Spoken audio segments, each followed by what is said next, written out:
On se retrouve aujourd'hui pour une vidéo un petit peu différente des vidéos review habituelles. Galéane et moi, on a voulu vous faire une petite surprise pour vous parler de Divergent de Veronica Roth, le premier tome qui sera disponible aux éditions Nathan à partir du 6 octobre 2011. On s'est dit que pour vous présenter cette lecture, eh bien, au lieu de faire une review habituelle, on va plutôt le faire sous des questions-réponses. Donc, sur la vidéo de Galéane, vous verrez donc que je lui pose des questions à propos de sa lecture. Et sur ma vidéo que vous regardez en ce moment, eh bien, c'est Galéane qui me posera des questions et j'y répondrai avec plaisir. Allez, on commence tout de suite. Alors, avant de commencer ce petit jeu de questions-réponses avec ma petite Galéane chérie, je vais quand même vous dire un mot de l'histoire, pas que vous soyez totalement perdu non plus. Donc, de quoi parle Divergent? Donc, c'est un roman dystopique qui met en avant donc le fait qu'il y a eu beaucoup de guerres. On a un petit peu un monde désolé. D'ailleurs, la seule face du monde qu'on a, c'est la ville dans laquelle vivent les personnages principaux, dont je pense le nom n'est même pas cité. Et on ne sait pas du tout ce qu'il y a à l'extérieur de cette ville. On sait que la ville est barricadée, qu'elle est protégée, on ne sait pas contre quoi. Mais voilà, donc tout ce qu'on sait de ce monde, c'est vraiment cette ville.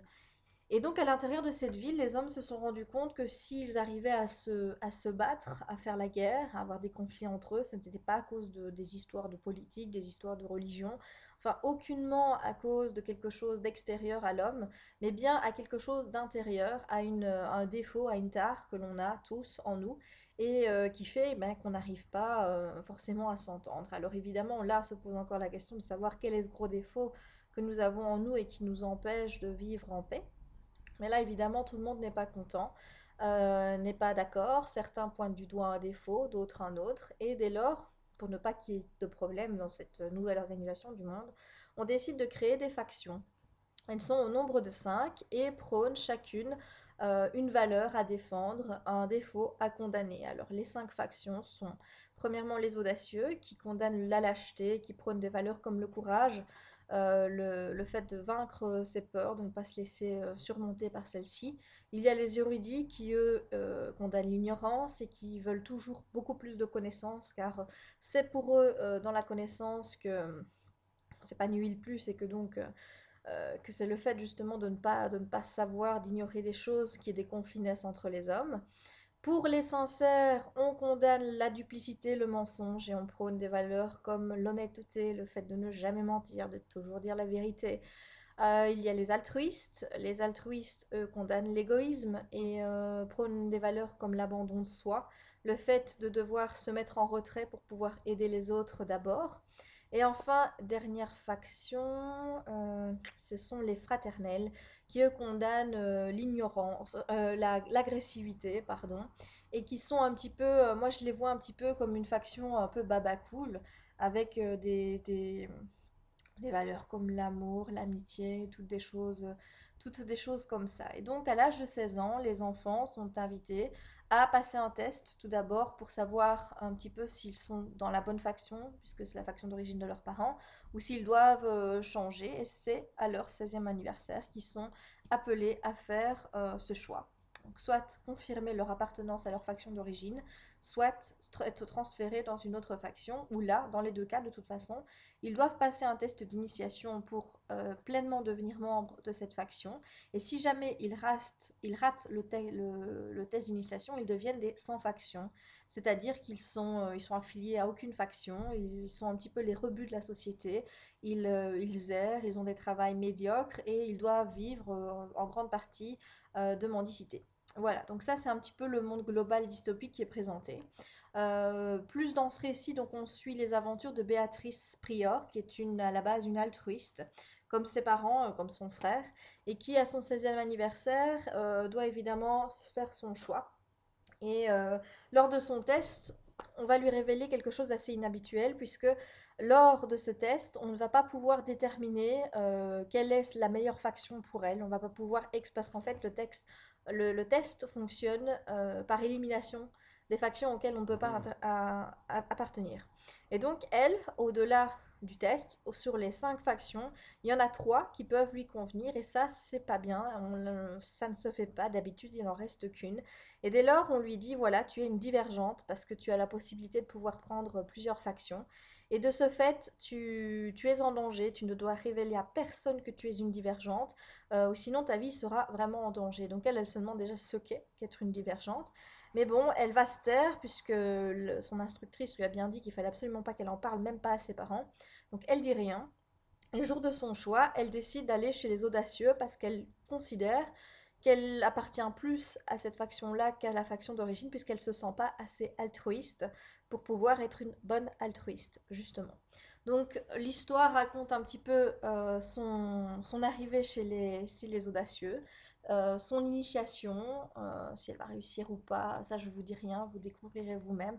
Enfin bref, on voit vraiment bien la faction audacieuse dans ce roman, voir un petit peu quelles sont les étapes d'initiation, et puis également l'évolution de Triss, puisqu'elle va changer de nom, elle va se dire, bah, Béatrice, ça colle pas trop avec audacieux, donc elle va changer son prénom en un pseudo qui s'appelle Triss. Elle va faire la connaissance de Quatre, qui est un jeune audacieux, avec qui elle va beaucoup se lier d'amitié.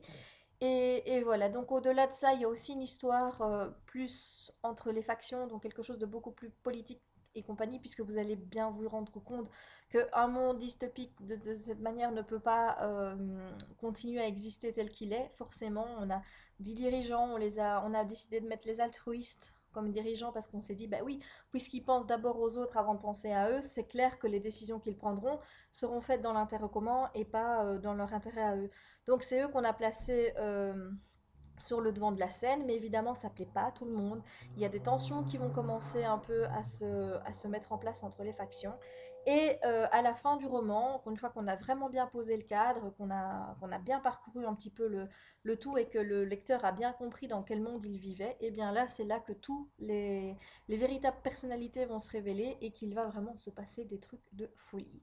Voilà, je ne vous en dirai pas plus. À tout de suite pour les réponses aux questions de Galéane. Coucou Jess, donc c'est parti pour que je te pose mes questions.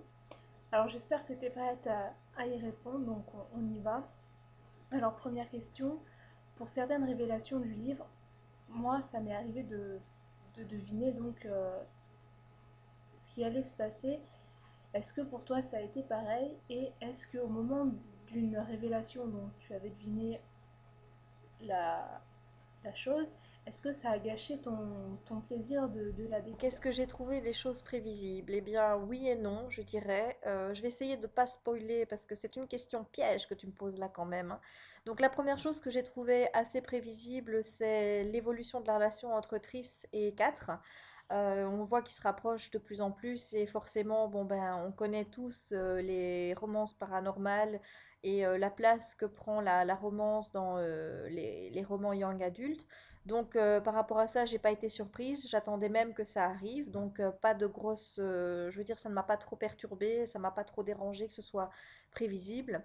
Et l'autre chose que j'ai trouvé assez prévisible, mais que je ne savais pas en fait sur quoi ça allait déboucher. Alors ça va être très compliqué à expliquer sans que je vous dévoile des éléments du livre. Donc il s'agit à un moment donné du livre, il y a un des dirigeants de, comment dire, des audacieux qui s'approchent de Triss pour lui faire une injection d'un produit en lui disant qu'il s'agit en fait d'un traceur. C'est pour éviter de, comment dire, de perdre les gens. Donc ça, si jamais elle disparaît, ben, grâce à ça, on sait tout de suite les retrouver. Et il lui dit, il n'y a pas qu'à toi, on le fait à tout le monde. Et je savais que c'était pas ça, et je savais qu'il y avait un but derrière cette injection, mais je ne savais pas exactement quoi. Mais quand évidemment la scène après montre un petit peu les résultats de cette injection, ça n'a pas été une grosse surprise vu que je m'attendais à ce que cette injection ait un résultat différent que celui annoncé. Voilà. Donc deuxième question, alors quels sont les éléments que tu as aimés et ceux que tu n'as pas aimés? Même si voilà pour toi je sais que c'est un coup de cœur, est-ce que les éléments donc pour ceux que tu as moins aimés, est-ce que ça a joué sur ta note finale, sur ton appréciation globale du Alors, ce livre? que j'ai aimé, ce que j'ai moins aimé dans le livre, eh bien, pour te dire, il n'y a rien que j'ai pas aimé. J'ai tout aimé, en fait. La note globale a été facile à choisir. Pour moi, c'était 10. Il n'y avait rien qui venait gâcher ma lecture. J'ai pas eu un seul moment où je me suis dit, wow, dans quoi on parle. Donc, j'ai vraiment, vraiment tout aimé. S'il y a une chose que je n'aime pas, comme je te l'ai dit en live tout à l'heure, c'était le fait de devoir attendre jusque l'été prochain, donc en 2012, pour lire la suite. Je trouve ça très très long. Après un premier tome qui était vachement prometteur, après cette fin où on a vraiment envie de savoir ce qui va se passer ensuite, je trouve ça un petit peu long d'attendre encore un an pour connaître la suite. Voilà, c'était mon seul point négatif. Et par rapport à ce que j'ai vraiment aimé et qui fait que cette dystopie va sûrement se retrouver dans mon top 10 de l'année 2011, eh bien c'est tout simplement l'alchimie entre les personnages, surtout Triss et 4. Ça j'ai beaucoup aimé. J'ai aimé également le fait qu'on voit évoluer Triss de manière euh, petit à petit. On le voit au tout début, elle a pas confiance en elle au tout début, elle est pas très, elle ose pas parler, elle ose pas se montrer aux autres, et puis petit à petit, elle va se dévoiler, elle va se découvrir des capacités incroyables, et c'est vraiment ça que j'ai vraiment aimé, c'est de voir l'évolution de ce personnage. Pour le coup, l'auteur a vraiment mis beaucoup de profondeur dans ses personnages, les a vraiment creusés, on sent bien qu'il n'y a pas une feuille, c'est pas un miroir et qu'il y a une page vide derrière, non, non, c'est vraiment très fouillé. Donc ça, j'ai beaucoup aimé. Et ce qui m'a également plu, c'est le fonctionnement de l'intrigue. C'est-à-dire qu'on part vraiment sur quelque chose à la base de très général, donc le fonctionnement du monde. On part ensuite en deuxième partie sur l'évolution d'un personnage en particulier à travers sa nouvelle faction qu'on apprend à connaître par la même occasion. Et puis après, on a vraiment le gros truc qui explose et c'est vraiment une tension qui monte crescendo et j'ai vraiment aimé ça parce qu'à la fin j'avais vraiment plus envie de lâcher le bouquin, je voulais y aller au finish. Mais j'ai pas pu puisqu'il fallait quand même aller travailler le lendemain, donc j'ai été raisonnable. Mais c'est ça qui m'a vraiment plu, c'est que cette envie de ne pas lâcher le bouquin jusqu'à se dire allez encore un chapitre, tant pis s'il est tard, ça faisait très longtemps que je ne l'avais pas ressenti et je crois que la dernière fois c'était pour Vampire Academy. Alors, ce livre est classé dans la catégorie dystopie. Est-ce que en lisant donc Divergent, ça t'a fait penser à d'autres dystopies que tu as pu lire? Par exemple, sur certains blogs, j'ai pu lire que ce livre était comparé donc à Hunger Games.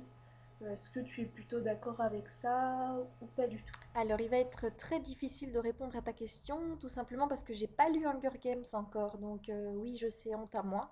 C'est prévu, hein, j'ai le tome 1 déjà dans ma palle depuis un moment, mais je me suis jamais vraiment décidée à le lire. Bah, maintenant que je suis à fond dans la dystopie, je pense que ça va être obligé, hein. Donc, mais par contre, j'ai vu, même sur le blog de ma sœur, puisqu'elle a lu un peu Divergent avant moi, son blog c'est Twilight Belgium, si vous voulez y faire un tour. Il y a quand même, c'est sur Twilight, mais il y a quand même pas mal de chroniques de livres. Elle a fait une distinction entre Katniss, qui est l'héroïne d'Hunger Games, et Triss, qui est l'héroïne de Divergent. Et bah oui, je suppose évidemment, puisque ça se revoit quand même, ça se rejoint sur plusieurs blogs, que les deux sagas doivent avoir des points en commun. Mais moi, étant donné que je ne l'ai pas lu, je ne vais pas me permettre de dire quoi que ce soit à ce sujet. Par rapport, par contre, à d'autres dystopies que j'ai lues, je vois pas vraiment de points communs à en faire jusqu'à présent parce que de toutes les dystopies que j'ai lues, Divergent c'est celle qui bouge le plus, celle qui remue le plus. C'est-à-dire que vraiment on a une tension qui est palpable et qui ne fait qu'augmenter au fur et à mesure de la lecture.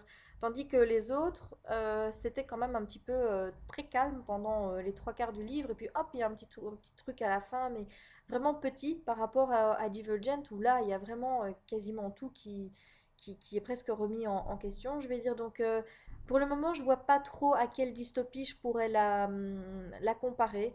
Peut-être à revoir une fois que j'aurai lu Hunger Games. Alors, on sait déjà que la série va compter 3 tomes, donc c'est une trilogie. Est-ce que tu as déjà des choses que tu aimerais retrouver dans la suite ou au contraire pas du tout? Est-ce que tu as déjà des petites espérances, des petites idées concernant le Alors, tome 2? mes attentes par rapport aux autres tomes. Eh bien, par rapport à l'intrigue, j'en ai pas vraiment. En fait, je me fais pas de scénario à l'avance. Tout à l'heure, tu me demandais s'il y avait des choses que j'avais trouvées prévisibles. Eh bien, par rapport à la suite, j'ai pas de scénario qui se profile. Je sais pas du tout dans quoi l'auteur va m'embarquer. Donc là, ça va être la surprise totale. Tout ce que j'espère, c'est qu'il y aura toujours autant de suspense, autant de rebondissements dans l'histoire et que j'ai toujours cette frénésie de vouloir continuer jusqu'à la fin. Donc pour ça, j'attends de voir. Maintenant, des attentes, j'en ai un petit peu, oui, surtout par rapport à la relation Triss et 4. Tu sais, Galéane, que je suis une éternelle romantique, une éternelle fleur bleue. J'adore tout ce qui est romance. Et donc oui, évidemment, j'ai envie de voir ce qui va se passer entre deux, si leur couple va durer dans le temps, s'ils vont passer à l'acte. Par rapport à ça, tiens, vous allez voir dans le tome 1, il y a un truc qui est vraiment hilarant. Je vous en dis pas plus, je vous laisse découvrir, mais oui, j'ai des attentes par rapport à ça. Et si jamais il venait à casser, par exemple, bah, je sais que ça pourrait... Ah ouais, je pourrais être triste, quoi. Voilà. Mais ou sinon, par rapport au reste, non, j'attends de voir. Tout, je vous dis tout ce que j'attends, c'est qu'il y ait autant de remue-ménage que dans ce premier tome. Alors, sur les personnages, donc j'ai complètement craqué sur Triss déjà dès les premières pages, et avec 4, les deux forment un excellent duo. Donc voilà, qu'as-tu pensé de ces deux personnages principaux? Et est-ce que par exemple, est-ce que pour les personnages secondaires, tu as des petits chouchous ou pas du tout? Alors oui, comme toi, j'ai craqué, aussi bien sur Triss que sur 4. Je trouve que ces deux personnages qui se complètent à merveille, qui vont très très bien ensemble. J'ai beaucoup aimé Triss parce que je t'ai dit, on voit toute son évolution à travers ce premier tome. On voit au début, quand elle est encore chez les altruistes, une fille qui n'a pas fort confiance en elle, qui n'ose pas prendre les devants. Et puis petit à petit, elle va s'affirmer, surtout par rapport à certaines personnes de sa faction qui n'hésitent pas à lui jouer les pires casses. Et donc, au lieu de se démonter, au lieu de, comment dire, de s'apitoyer sur elle-même, que du contraire, elle va se relever, elle va aller beaucoup plus fort.